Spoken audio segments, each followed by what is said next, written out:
След като се свалихме в пустинята и закусихме заедно с номадите, решихме да се качим на камили. Общо за един час ни струваше някъде около 15 лева и беше супер красиво и наистина уникално преживяване.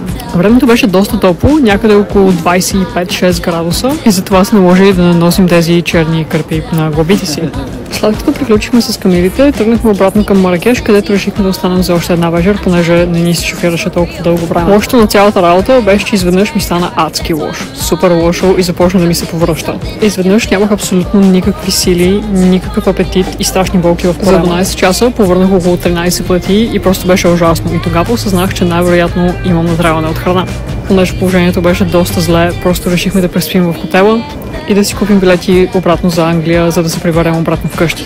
Като цяло хигиената и шофирането в Мароко беше изключително зле и ни беше писнало от абсолютно всичко, затова решихме да се приберем обратно вкъщи. През това време единственото нещо, което тялото ми можеше що-годе да задържи, беше вода с